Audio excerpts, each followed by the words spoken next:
The observation deck overlooked the massive arena below, where metal walls stretched into darkness and strange machinery hummed with dangerous energy. Ambassador Velis of the Torvian Empire stood with his 3 arms crossed, watching the viewing screens with obvious amusement. Around him, representatives from 17 different star systems gathered to witness what they all expected to be a spectacular failure. They actually sent candidates, Velis said, his voice carrying across the quiet room. The humans. They truly believe their species can survive the Vorath Crucible. A rippling laugh moved through the assembled aliens. Some had scales, others had fur or chitinous plates. A few existed as energy fields contained in specialized suits. But they all shared the same opinion about humanity's chances in the trial ahead. The Crucible had existed for over 10,000 years. It was the gateway to the elite military academies that trained the galaxy's finest warriors. Every species that wanted respect in the Galactic Council had to prove themselves here. The test was simple in concept but brutal in execution. Candidates faced zero-gravity combat, extreme temperatures, mental torture, genetic stress, and finally, a 3-day battle scenario that pushed bodies and minds past their breaking points. The survival rate was 3%. Always had been. Always would be. Commander Thalas, a massive creature covered in thick armor plating, gestured at the screen showing Earth's candidates. Humans are classified as Class 7 fragile. They have thin skin, weak bones, no natural armor, poor radiation resistance. Their temperature tolerance range is laughably narrow. I've reviewed their biological data, added Dr. Kenth, a scientist whose crystalline body refracted the light into rainbow patterns. They evolved on a low-gravity world with minimal environmental challenges. They have never faced real selection pressure. I estimate 0 survivors from their group. On the screen, 20 human candidates stood in formation. They wore simple gray uniforms that looked inadequate for the trials ahead. Their leader, a man named Doyun Kim, stood at the front. He was unremarkable by human standards. Average height, average build, with dark hair and calm eyes that revealed nothing. 20 candidates, Velis mused. In 10,000 years, only 3 times has a species sent so few. Those species are now extinct. The betting pools had already closed. The odds against humanity producing even a single survivor were astronomical. Most bets focused on how quickly the first human would die. The record for fastest death in the Crucible was 17 seconds. Some aliens had wagered the humans would break that record. Down in the preparation chamber, Doyun listened to the final briefing from the Crucible administrator. The alien spoke in a clicking language that his translator device converted to words he could understand. You will face 5 phases. Phase 1 begins in 10 minutes.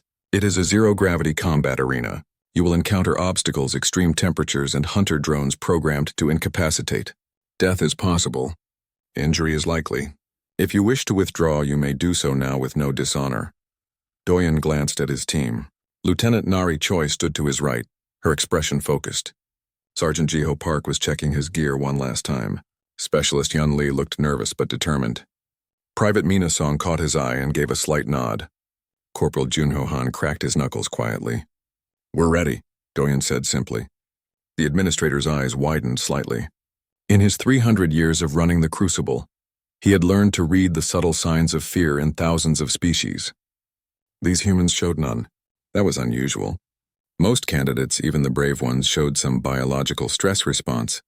Dilated pupils, increased respiration, chemical scent changes. These humans were calm, too calm. Very well, the administrator said. May your deaths be swift. The floor beneath them suddenly vanished. The humans dropped into darkness, then burst through into a massive spherical arena. There was no up or down here, no gravity to orient by. The walls were covered in razor wire obstacles that moved in random patterns. Vents in the surfaces released jets of superheated steam or freezing gas at irregular intervals. Above them, below them, all around them, hunter drones activated. They were sleek machines designed to test reflexes and pain tolerance. They fired projectiles that could break bones. They released electrical charges that could stop hearts. The other species candidates were already in the arena. A group of heavily armored Torvians moved in tight formation. A pair of insectoid Vrels used their natural flight capabilities to navigate the zero-gravity environment. Alone and struggling, a methane-breathing Kellan spun helplessly trying to orient itself. Doyun's team moved immediately. They had trained for zero-gravity environments extensively. While other candidates flailed or moved cautiously, the humans pushed off surfaces with practiced efficiency. They spread out but maintained visual contact with each other. A hunter drone targeted Jiho Park. It fired 3 projectiles in rapid succession. Jiho twisted in mid-air, dodging 2 and catching the third with his hand. The projectile was a solid metal ball designed to impact with bone-breaking force. He immediately threw it back at the drone, striking it hard enough to knock it off course. In the observation deck, several aliens leaned forward. "Did that human just catch a kinetic projectile?" someone asked. "Impossible," another replied. The impact force should have shattered his hand, but Jiho's hand was intact. He flexed his fingers, then continued moving through the arena.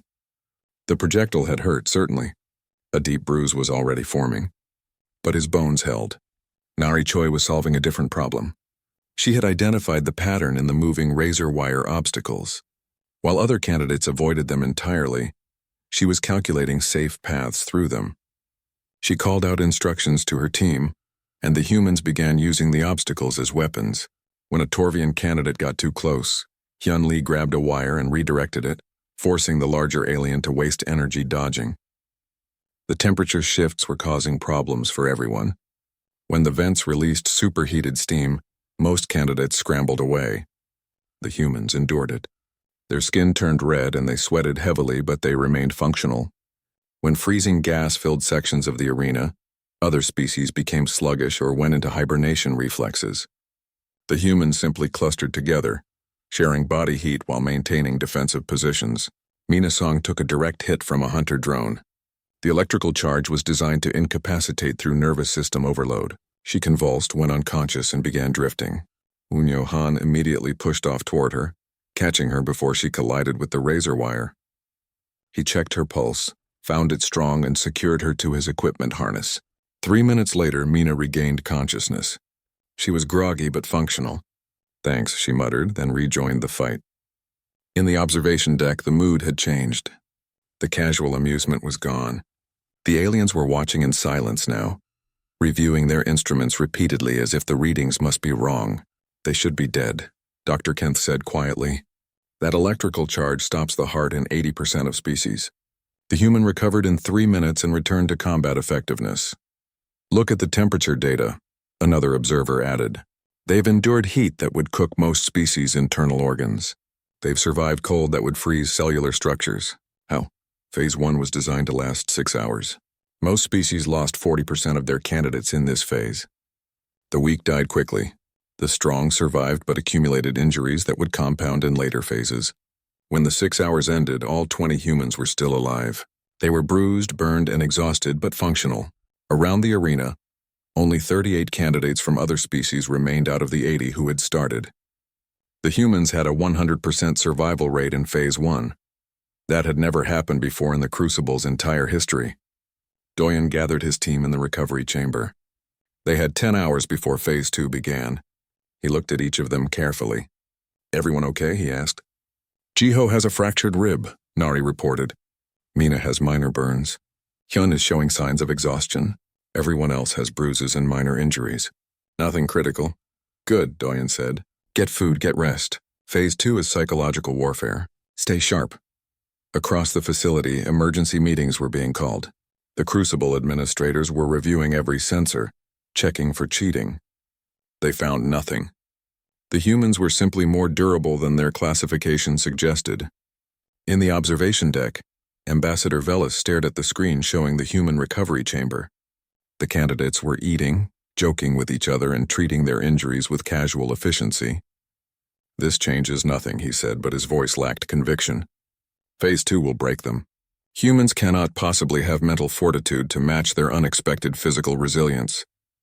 But even as he said it, he felt the first touch of doubt. These fragile-looking creatures had just survived what should have killed them all, and they had done it while making it look almost easy. The galaxy was watching now, and the humans had just given everyone something to think about.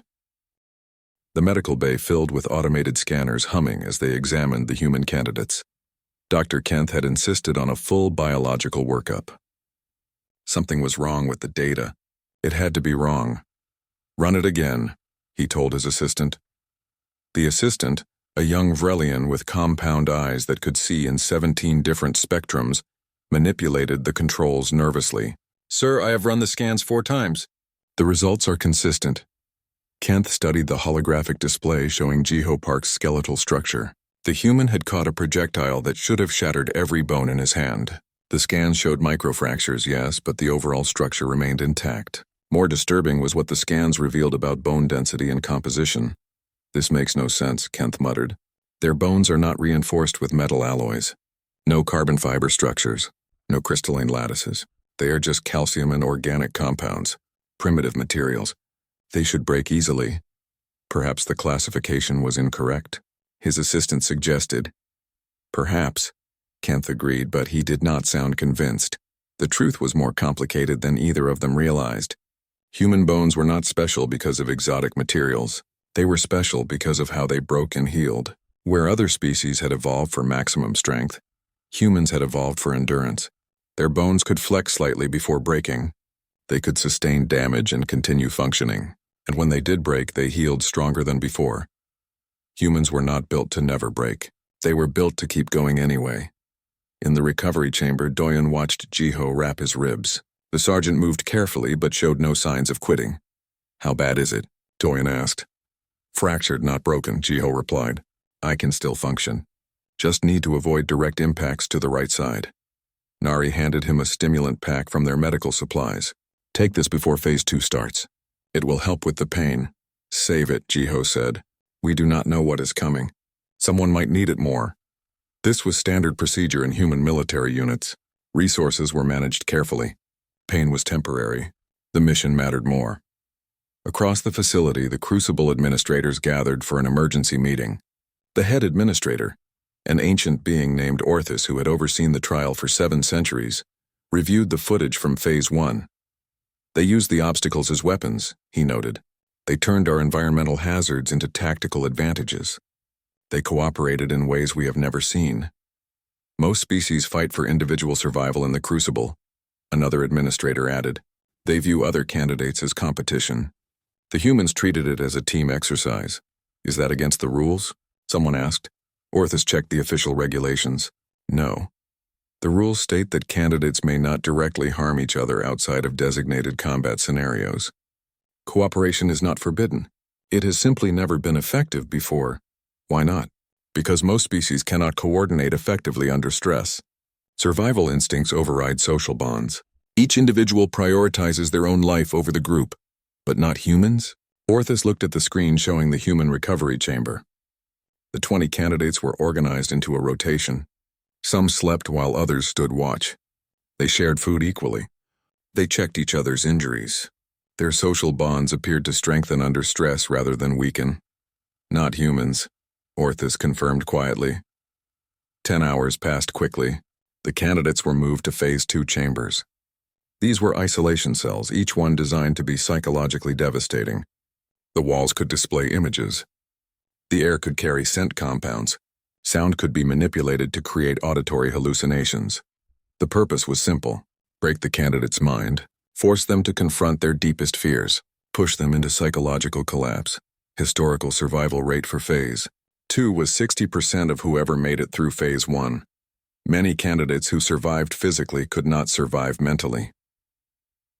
Doyen found himself in a cell that appeared to be a coffin. The walls pressed close on all sides. The darkness was absolute. This was supposed to trigger claustrophobia and panic.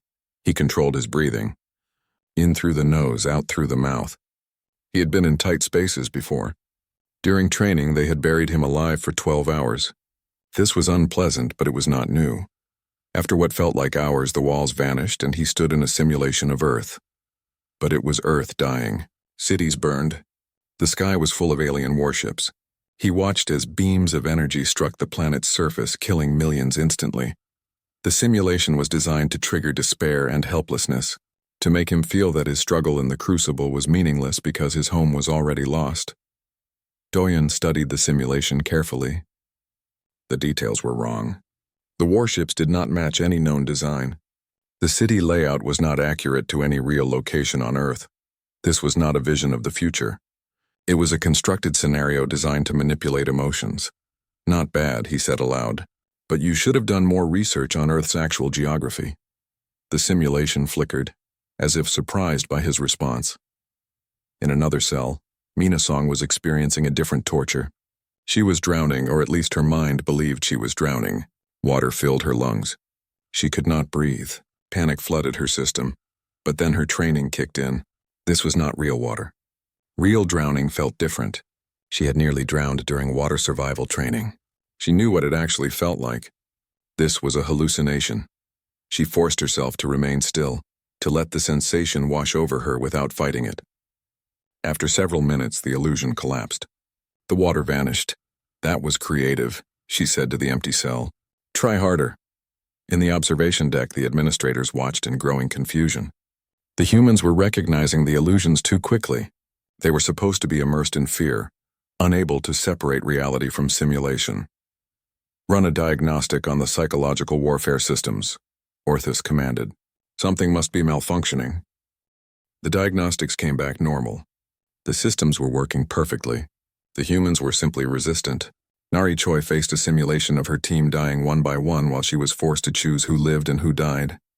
It was designed to create guilt and decision paralysis. She made her choices quickly and without hesitation. When the simulation showed her teammates dying because of her decisions, she felt the appropriate sadness. But she did not break. In real combat, I would make the same choices, she said. Good soldiers understand that sometimes there are no perfect options. You do your best and you live with the results. The simulation did not know how to respond to that. Hyun Lee struggled more than the others. His simulation showed him being abandoned by his team, left alone in hostile territory. The isolation pressed on him heavily. He felt the edges of panic. But then he remembered something Doyeon had said during training. Fear is just information. It tells you there is danger. Thank it for the warning, then make your decision anyway. Hyun sat down in the simulated wilderness and began to plan his solo survival. If he was truly abandoned, he would need water, shelter, and a way to signal for rescue. He started solving the practical problems. The simulation had no protocol for a candidate who accepted the fear scenario and started working on solutions. After 6 hours of Phase 2, the administrators called a meeting. Out of the 38 non-human candidates who had entered Phase 2, 12 had already broken. They were catatonic or hysterical, unable to continue. The humans showed no signs of breaking. Increase the intensity, someone suggested. We are already at maximum intensity, Orthus replied. If we push harder, we risk permanent psychological damage. Then perhaps we should accept that humans have unusual mental resilience. Orthus did not want to accept that. The crucible was designed to test every known species. It had worked perfectly for 10,000 years. The idea that one fragile-looking species could resist it so effectively was deeply troubling. They escalated anyway. The simulations became more intense, more personal, more designed to find the breaking point that every species had. Doyeon found himself watching simulations of his family dying in various horrible ways. The illusions were detailed and brutal. He felt grief, which was the appropriate response. But he did not break. My family is safe on Earth, he said calmly. This is not real. You are trying to manipulate my emotions. I acknowledge that you are doing a good job. The visuals are very convincing. But I will not break from imaginary scenarios. In the observation deck, Ambassador Velas felt something he rarely experienced: respect. They are treating our most advanced psychological warfare as a training exercise, he said quietly. They recognize every technique. They have emotional responses, but those responses do not control them. How is this possible? Dr. Kentha asked.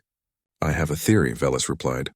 Humans evolved as social predators on a high-stress world. They developed strong emotional bonds to maintain pack cohesion. But they also needed to function effectively while experiencing extreme emotions. Fear, grief, anger.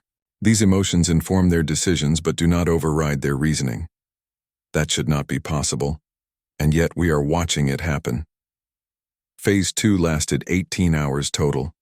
When it ended, 19 humans emerged. Juno Han had withdrawn voluntarily, citing severe migraines that made it impossible for him to continue safely. But he was alive and walked out on his own. Of the non-human candidates, only 22 remained. The human survival rate was 95%. The overall survival rate for all species this cycle was 2.1%. The numbers were impossible, but they were real. Doyen gathered his team in the recovery chamber. They looked tired, but their eyes were clear and focused. One more phase, he told them. Phase 3 is combat and biological stress. It will be the hardest test yet. But we have made it this far. We finished what we started. His team nodded. They had trained for years for this opportunity. They would not quit now. In the observation deck, the mood had shifted completely. The casual mockery was gone. Now there was tension and uncertainty. The humans had rewritten the rules of the Crucible simply by refusing to accept that the trial was impossible. And Phase 3 was about to begin. The briefing room felt colder than usual. Orthus stood before the remaining candidates, his ancient eyes scanning the group. 41 candidates remained from the 100 who had started. 19 were human. 22 represented 12 different species from across the galaxy. Phase 3 will test your ultimate limits. Orthus began. You will spend 72 hours in a hostile combat environment. You will have limited resources. You will face advanced artificial intelligence opponents, and you will be exposed to a biological agent designed to stress your genetic structure. He paused, letting the words sink in. This is where the Crucible earns its reputation. This is where most of you will fail. Those who survive will have proven themselves worthy of the galaxy's elite military academies. Those who do not, he left the sentence unfinished. Doyen listened carefully. Biological agent meant disease or poison. Genetic stress meant something that attacked at the cellular level. This would be different from the physical and mental challenges they had faced. You have 1 hour to prepare, Orthus continued. Use it wisely. The candidates dispersed to their preparation areas. The humans gathered in their designated space, a simple room with basic supplies and medical equipment. Nari pulled up the mission parameters on a data screen. 72 hours. Hostile environment with temperature extremes, limited food and water, AI opponents with lethal weapons authorized, and an unnamed biological agent. The biological agent is the real threat, Hyun said. He had medical training beyond his combat skills. Everything else we can handle. But if it attacks our immune systems or organs, we could die regardless of how well we fight. Jiho was checking weapons. The Crucible allowed candidates to choose from a selection of standardized equipment. He selected a kinetic rifle and a blade. Simple, reliable tools. We prepare for what we can control. We adapt to what we cannot. Mina was organizing supplies into packs. Food rations, water purification tablets, medical supplies, and emergency equipment. Everything was measured and distributed equally. If the biological agent is environmental, staying together might increase exposure risk. If it is targeted, separation might prevent us from helping each other. We stay together, Doyen decided. We are stronger as a unit. Whatever this biological agent does, we face it as a team. The hour passed quickly. The candidates were transported to the trial zone, a massive environmental dome that could simulate any planetary condition. As soon as they entered, Doyen felt the change in air pressure and composition. The gravity was slightly higher than Earth normal. The temperature was cold enough to see his breath. Around the dome, the other species candidates scattered immediately. The Torvians formed their armored group. The Vrelians took to the air. A lone Kellan searched for methane pockets to sustain its breathing. The humans moved to cover, establishing a defensive position in a cluster of artificial rocks. Nari immediately began scanning for threats while Jiho and 2 others set up a perimeter. Temperature is dropping, Hyun reported. Down to -15 and still falling. We expected this, Doyen replied. Activate thermal gear. The humans had prepared for extreme temperatures. Their suits had heating elements that would keep them functional. But the power supply was limited. They would need to be smart about when to use them. The first AI opponents appeared after 20 minutes. They were combat drones, more advanced than the hunter drones from Phase 1. These carried actual weapons, plasma rifles that could burn through armor, explosive projectiles, area denial systems. The battle began immediately. The Torvian group engaged with their superior firepower and armor. They were strong, experienced warriors, but the AI adapted quickly, flanking them and targeting weak points in their formation. The humans fought differently. They used cover extensively. They moved in coordinated pairs, one firing while another repositioned. When a drone targeted one human, 2 others would engage it from different angles. Mina took a plasma burn to her shoulder. The wound was serious but not immediately fatal. She fell back while Hyun provided cover, then quickly treated the injury with emergency medical supplies. Wound sealed, Hyun reported. She needs rest but can continue fighting. Negative on rest, Mina replied through gritted teeth. I can still shoot. 6 hours into Phase 3, the biological agent was released into the environment. It was invisible, odorless, and spread quickly through the air. Within minutes, every candidate in the dome was exposed. The effects began almost immediately. A Vrelian candidate collapsed mid-flight, their wings seizing up.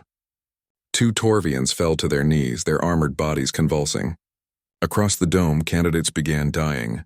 The biological agent was a pathogen designed to attack cellular structures. It caused rapid organ failure in most species. Only those with advanced genetic resistance could survive the initial exposure. Doyen felt it hit his system like a hammer. His vision blurred. His muscles weakened. He dropped to one knee, struggling to breathe. Around him, his team was experiencing the same symptoms. Hyun collapsed completely, unconscious within seconds. Jiho remained standing, but blood was running from his nose and ears. Mina vomited violently, her body rejecting the pathogen. Medical.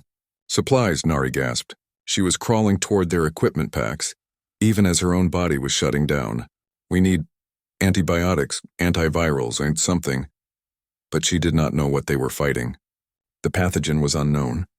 Earth medicine might be useless against it. 3 humans died in the first hour after exposure. Their systems could not handle the assault. Their organs failed. Their hearts stopped. In the observation deck, Dr. Kent watched with grim satisfaction. The pathogen is working as designed. The humans are dying like everyone else. But Orthus was watching more carefully. Not all of them, look. Some of the humans were still alive after an hour. Their bodies were fighting back. Orthus pulled up detailed biological scans, and what he saw was remarkable. The human immune system was adapting in real time. White blood cells were learning to recognize the pathogen. Antibodies were being produced at an accelerated rate. The humans who had survived the initial exposure were beginning to recover. This should take generations, Dr. Kent said in disbelief. Genetic adaptation does not happen in hours. It takes thousands of years. For most species, yes, Orthus agreed. But humans appear to have immune systems designed for rapid adaptation. They evolved on a world filled with constantly changing pathogens. Their bodies learned to fight new threats quickly. In the dome, Nari had reached the medical supplies. Her hands shook as she opened the packs, searching for anything useful. Her vision was clearing slightly. Her body was winning the fight against the pathogen. She looked around at her team. 3 were dead, but 16 were showing signs of recovery. Their immune systems had figured out how to fight the pathogen. Doyen, she called out. Can you hear me? The captain lifted his head. His face was pale and covered in sweat, but his eyes were focused. I hear you. Some of us are adapting. Our bodies are learning to fight this thing. Doyen understood immediately. If some humans could fight the pathogen, their antibodies might help others. Can we extract antibodies? Use them to help candidates who are still dying? Hyun, who had regained consciousness, heard the question. His medical training kicked in despite his weakened state. Possible. Dangerous. Would need to extract blood, separate antibodies, inject into other candidates. Field conditions are not ideal. Can you do it? Doyen asked. Hyun looked at the medical supplies available. They were basic but functional. Yes, but it might not work. And we would be risking our own recovery to help others. Do it anyway, Doyen ordered. This decision violated the fundamental principle of the Crucible. Candidates were supposed to compete, not cooperate across species lines. But Doyen did not care about the Crucible's principles. He cared about preventing unnecessary death. Over the next several hours, the humans who had recovered worked on creating a crude vaccine. They extracted blood from those with the strongest antibody response. They used field equipment to separate the plasma. They prepared injections. Then they began searching for dying candidates from other species. They found a Torvian first, a massive warrior who was lying in the dirt gasping for breath. His armor could not protect him from an enemy inside his own body. Hyun approached carefully, speaking in a calm voice. We have treatment. It may help. Will you accept it? The Torvian's eyes focused on him with difficulty. Human. Helping? Yes, why? Because we can. Hyun administered the injection. For several minutes, nothing happened. Then the Torvian's breathing steadied. His color improved. The antibodies were working. The humans found 2 more dying candidates, a Vrelian who could no longer fly, a Kellen who had collapsed far from any methane source. They treated both. In the observation deck, chaos erupted. "This is against protocol," someone shouted. "They are helping competing candidates," another added. Orthus silenced them with a gesture. "Show me the rule they are violating." The administrator searched the Crucible regulations. The rules forbade candidates from harming each other outside designated combat. The rules required candidates to face challenges without outside assistance. But there was no rule against candidates helping each other. "There has never been a need for such a rule," someone explained. "No species has ever tried to help their competitors before." "Then the humans are not breaking any rules," Orthus said. "They are simply doing something unprecedented." Ambassador Velis was watching the data carefully. "Look at the numbers. 3 humans died from the pathogen. 16 survived through immune adaptation. 3 are in critical condition but stable. The humans just saved 3 candidates from other species who were marked as dead." Dr. Kent ran the calculations. 20 humans entered Phase 3. 3 died. 16 are healthy. 3 are recovering. 0 permanent casualties beyond the 3 deaths. "And they saved 3 non-humans who would have died otherwise," Velis added. The numbers appeared on the main screen. Human survival rate, 85%. Human completion rate, 80%. If counting the saved alien candidates, 108% effective survival rate. The observation deck fell silent. "That is impossible," someone whispered. "The numbers do not lie," Orthus replied. "The humans have broken the Crucible." In the dome, Doyen gathered his surviving team. They were exhausted, injured, and grieving their lost comrades. But they had 48 hours remaining in Phase 3. The combat scenarios would continue. The AI opponents would not stop. "We keep going," he told them. "We finish what we started. For those we lost, for those we saved, we show them what humans can do." His team nodded. They checked their weapons. They rationed their remaining supplies. They prepared for the final stretch. The galaxy was watching now, and the humans were teaching everyone a lesson about what it meant to survive, not through individual strength, but through collective determination and the simple, radical act of refusing to let others die when you had the power to save them. The second day in the dome was harder than the first. The temperature had dropped to -30 degrees. The AI opponents had adapted to the humans' tactics, becoming more aggressive and coordinated. Resources were running low, and the pathogen, while no longer killing them, had left every survivor weakened. Doyen led his team through a section of the dome that simulated a frozen wasteland.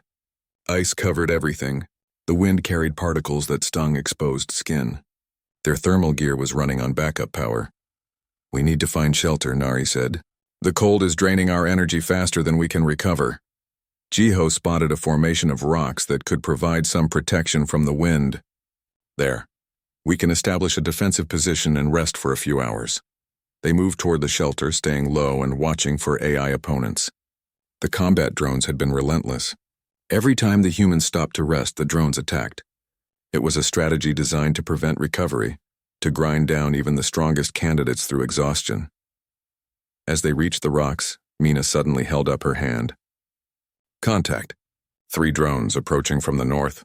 The team immediately shifted into defensive positions.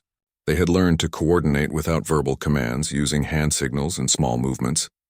Jiho and 2 others took up firing positions. Nari prepared a trap using their remaining explosive charges. Doyen moved to flank. The drones approached with mechanical precision. They had plasma rifles charged and ready. Their sensors swept the area, searching for targets. Nari's trap activated first. The explosive charge detonated beneath the lead drone, destroying it instantly. The other 2 drones immediately adapted, splitting up and seeking cover. Jiho fired, his kinetic round striking one drone's sensor array. The machine spun, temporarily blinded. Doyen moved in from the side, his blade cutting through critical components. The drone fell. The 3rd drone targeted Mina. She rolled behind cover as plasma bolts scorched the ground where she had been standing. Another human candidate, a woman named Yoonji Kim, returned fire. Her shots were precise, striking the drone's weapon system and disabling it. The engagement lasted 3 minutes. When it was over, all 3 drones were destroyed. No humans were seriously injured, Good work, Doyen said. Yunji, how is your ammunition? Down to 40%, she replied. We all are. If we face many more engagements like this, we will run out. This was the strategic problem. The Crucible was designed to push candidates past their limits. The AI opponents would keep coming until either the candidates were dead or the 72 hours ended. Running out of ammunition meant fighting hand-to-hand against machines designed to kill. We conserve when possible, Doyen decided. We fight when necessary, and we use the environment as a weapon whenever we can. They settled into the shelter. Half the team rested while the other half maintained watch. This was another human advantage that the Crucible administrators had not anticipated. Most species needed long periods of rest to recover. Humans could function effectively on rotating sleep shifts. Hyun used the rest period to check on the 3 aliens they had saved. The Torvian warrior was recovering well. His species' natural resilience combined with the human antibodies had brought him back to functional status. The Vrelian was still weak but alive. The Kellen had disappeared, likely seeking a methane source somewhere in the dome. The Torvian asked me something strange. Hyun told Doyen quietly. He asked why we saved him. He said his people would not have done the same. What did you tell him? That we are human. That we help when we can. Doyen nodded. That was sufficient answer. Across the dome, the surviving non-human candidates were facing their own challenges. The pathogen had killed more than half of them. Only 9 remained from the 22 who had entered Phase 3. They were scattered, isolated, struggling to survive against the AI opponents and the environment. The Torvian warrior they had saved, whose name was Korthan, made a decision. He searched for other candidates not to compete against them but to help them. He shared his remaining food with a dying Vrelian. He helped an injured candidate from a species called the Nethic find shelter. This behavior spread. The Vrelian the humans had saved began helping others. Small acts of cooperation began appearing throughout the dome, breaking 10,000 years of Crucible tradition. In the observation deck, the administrators watched this development with mixed feelings. The humans are contaminating the trial. One administrator complained. They are teaching other species to cooperate. This defeats the purpose of individual testing. Orthis was less certain. Perhaps the purpose needs reconsideration. We test individual strength. But war is not fought by individuals. It is fought by groups, by teams, by species working together. Maybe the humans understand something we have forgotten. Ambassador Velis was reviewing the historical data. I have analyzed the records. Species that produce Crucible survivors have higher military success rates, but the survival rate of the Crucible itself has never improved. 3% for 10,000 years. We have accepted this as unchangeable. It was unchangeable, Dr. Kent said, until the humans changed it. On the 3rd and final day, the dome's difficulty increased to maximum. The temperature dropped to minus 50 degrees. The AI opponents deployed in coordinated squadrons of 12. The remaining resources were nearly exhausted. The humans faced a critical decision. They could hunker down in their shelter and try to survive until the time limit ended, or they could move, help other candidates, and risk additional combat. Doyen chose to move. There are still candidates dying out there, he said. We have antibodies. We have medical knowledge. We can help. We could also die, Nari pointed out. Not arguing, just stating facts. Yes, Doyen agreed. But we are human. We help when we can. They moved out into the frozen wasteland. They found a Nethic candidate who was minutes from death, suffering from both the pathogen and hypothermia. Hyun administered antibodies while others shared their thermal equipment. The Nethic survived. They found a small group of Vrelian candidates surrounded by AI drones. The humans engaged the drones from the flank, breaking the siege. 2 Vrelians survived. Each rescue cost resources. Each engagement depleted their ammunition. Each hour in the extreme cold drained their energy reserves. But the humans kept going. With 6 hours remaining in Phase 3, disaster struck. A squadron of 12 AI drones surrounded the human position. The drones had adapted to every tactic the humans had used. They coordinated their attacks perfectly, eliminating cover and forcing the humans into the open. Jiho took a plasma bolt to the chest. The wound was catastrophic. He fell, his vital signs dropping rapidly. Yoonji was hit next, an explosive round shattering her leg. She screamed and went down. The situation was collapsing. The humans were out of ammunition. They were exhausted. They were wounded. The drones were closing in for the kill. Doyen made a decision that would become legendary in human military history. Everyone who can move, fall back to the shelter. Take the wounded. I will buy you time. Sir, you cannot fight 12 drones alone, Nari protested. I do not plan to fight them. I plan to distract them long enough for you to escape. That is an order, Lieutenant. Nari hesitated, then nodded. It has been an honor, Captain. The honor is mine. The team fell back carrying Jiho and Yunji. Doyun stood alone in the frozen wasteland, facing 12 combat drones with an empty rifle and a blade. In the observation deck, every being leaned forward. This was a suicide stand.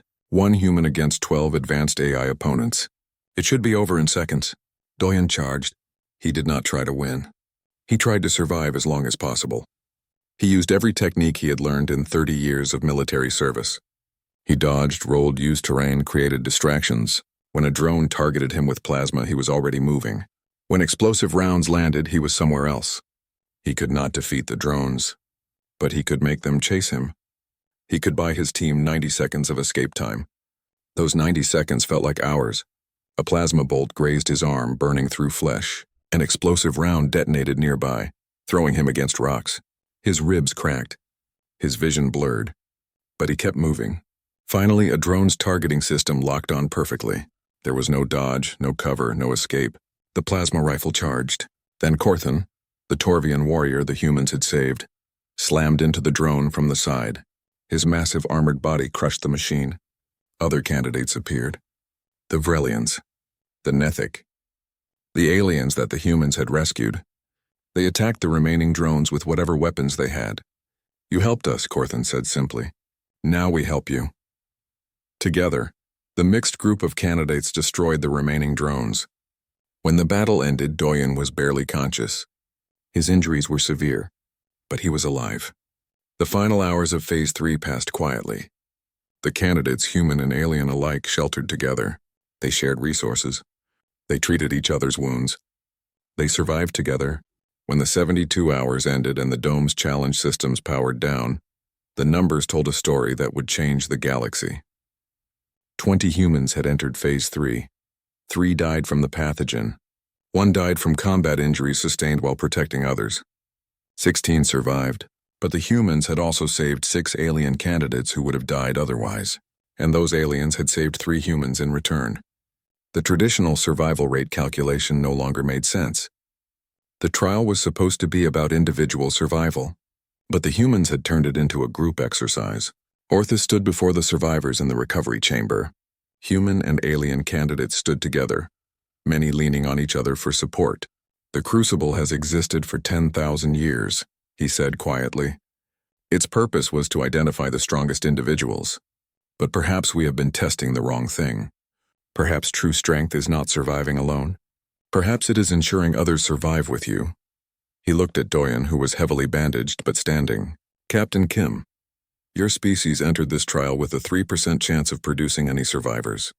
You produced 16. You saved 6 candidates from other species. You broke every rule we thought was unbreakable. How? Doyen considered the question carefully. We did not try to survive the Crucible, he said. We tried to beat it. There is a difference. The observation deck was silent. Then slowly, beings from 17 different star systems began to show their species versions of respect. Some bowed. Some clicked their mandibles. Some flashed light patterns. The humans had not just passed the Crucible. They had fundamentally changed what it meant. The Galactic Council Chamber was a massive structure that could hold representatives from all member species. The ceiling was transparent, showing the stars beyond. The architecture was designed to remind everyone that they were part of something larger than their individual worlds. Today, the chamber was filled to capacity.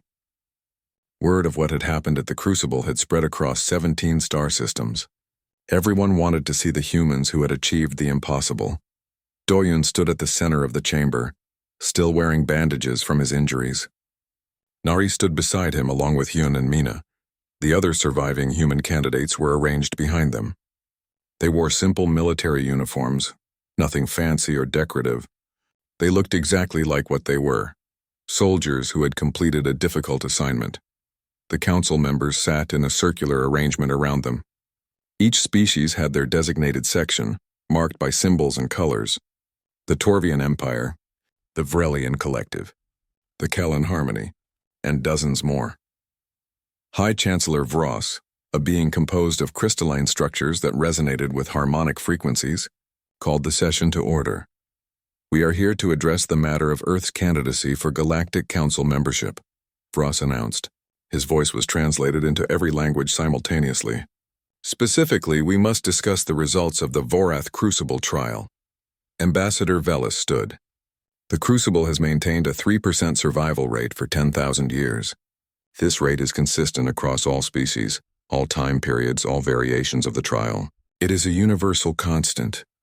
He paused, letting the weight of that statement settle. "The humans achieved a survival rate of 80%. They also saved multiple candidates from other species, bringing their effective impact to 108%. This is statistically impossible. Therefore, I move that we investigate the humans for cheating." A murmur ran through the chamber. Some agreement, some disagreement, but everyone was interested. "What evidence of cheating exists?" Vross asked. "The results themselves are evidence," Velis replied.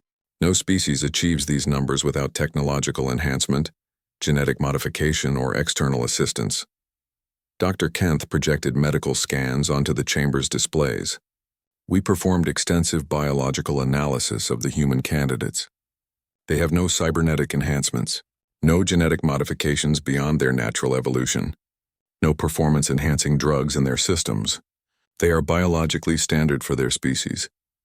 "Then how do you explain their performance?" someone demanded. "We cannot," Kent admitted. "Their biology should not allow for this level of performance." "But the scans do not lie. They achieved these results using only their natural capabilities." Orthus, the Crucible administrator, requested permission to speak. "I have overseen the Crucible for 7 centuries. I have seen thousands of candidates from hundreds of species. The humans did not cheat in any conventional sense, but they did something we have never seen before." "Explain," Vross commanded. "They prepared," Orthus said simply. "We provided the trial parameters in advance, as we always do. Most species view these parameters as a description of inevitable suffering. The humans viewed them as a problem to solve. They trained specifically for each challenge. They developed tactics. They planned contingencies. They approached the Crucible as a mission to accomplish rather than an ordeal to endure." Ambassador Velis shook his head. "The Crucible is designed to test innate species capabilities. It should not be possible to prepare for it." "Why not?" Nari asked. She had not been given permission to speak, but she spoke anyway. "You told us exactly what to expect. We would have been foolish not to prepare." "The trials are designed to exceed preparation," Velis argued. "They push past training into raw survival instinct." "Then your design has a flaw," Nari replied calmly. "You assume biological limitations are fixed. Humans do not accept fixed limitations. We adapt, we learn, we improve. You tested our bodies, but we used our minds." This started an argument that lasted for over an hour. Some council members insisted that the humans had violated the spirit of the trial, even if not the letter of the rules. Others pointed out that nowhere in the Crucible regulations did it say candidates could not prepare. Finally, Vross called for order. "Captain Kim, you have remained silent during this debate. Do you have anything to add?" Doyen had been listening carefully, learning about galactic politics and power structures. Now he chose his words precisely. "High Chancellor, the Crucible has 3% survival rate because species accept that number as inevitable. You built a trial designed to kill 97% of candidates, and then you were surprised when it killed 97% of candidates. This is circular logic. The Crucible tests the limits of what species can endure," someone protested.